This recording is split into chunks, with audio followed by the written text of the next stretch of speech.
Perkenalkan, saya Nia Konserta.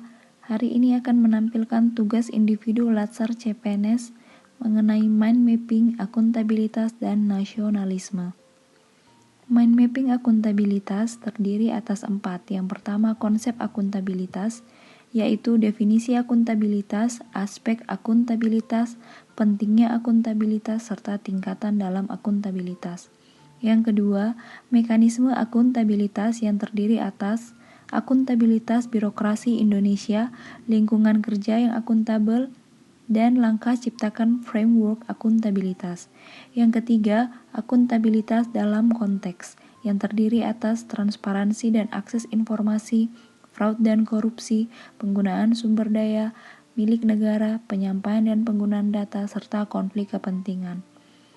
Poin yang keempat, menjadi PNS yang akuntabel adalah perilaku berkaitan dengan poin-poin yang di atas. Apa itu akuntabilitas? Akuntabilitas adalah kewajiban pertanggungjawaban yang harus dicapai. Akuntabilitas merujuk pada kewajiban setiap individu, kelompok, atau institusi yang memenuhi tanggung jawab yang menjadi amanahnya. Aspek-aspek akuntabilitas yang pertama adalah sebuah hubungan berorientasi pada hasil, membutuhkan adanya laporan, keempat memerlukan konsekuensi, dan kelima memperbaiki kinerja. Pentingnya akuntabilitas, yang pertama peran demokrasi, menyediakan kontrol demokratis. Yang kedua, peran konstitusional, mencegah korupsi dan penyalahgunaan kekuasaan. Yang ketiga, peran belajar, meningkatkan efisiensi dan efektivitas. Akuntabilitas publik terdiri atas 2, akuntabilitas vertikal, bertanggung jawab pengelolaan dana kepada otoritas yang lebih tinggi.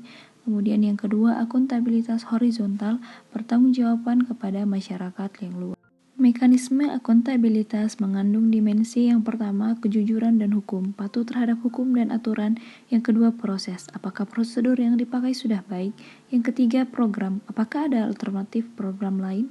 Yang keempat, kebijakan, tanggung jawab atas kebijakan terhadap masyarakat luas.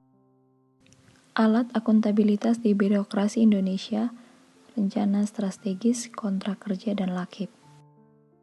Nah, menciptakan lingkungan yang akuntabel harus memiliki yang pertama kepemimpinan, yang kedua transparansi, yang ketiga integritas, yang keempat tanggung jawab, yang kelima keadilan, yang keenam kepercayaan, yang ketujuh keseimbangan, yang kedelapan kejelasan, dan yang kesembilan konsistensi. Nasionalisme, sikap atau semangat yang harus dimiliki setiap warga negara Indonesia dalam mencintai tanah airnya. Mind mapping nasionalisme. Nasionalisme terdiri atas nilai-nilai nasionalisme, yaitu nilai ketuhanan, nilai kemanusiaan, nilai persatuan, nilai kemusyawaratan, dan nilai keadilan. Yang kedua, ASN sebagai pelaksana kebijakan publik. Yang pertama, sebagai perumusan kebijakan. Yang kedua, sebagai implementasi kebijakan. Yang ketiga, pengawasan dan penilaian hasil kebijakan. ASN sebagai pelayan publik. Yang pertama, ASN profesional yang menerapkan kode etik ASN. Yang kedua, ASN melayani publik. Kemudian, ASN sebagai perekat dan pemersatu bangsa. Yang pertama, menjaga kondisi damai. Yang kedua, bersikap netral dan adil. Yang ketiga, mengayomi tanpa membedakan. Yang keempat, menjadi figur teladan dalam masyarakat. Demikian penjelasan, terima kasih.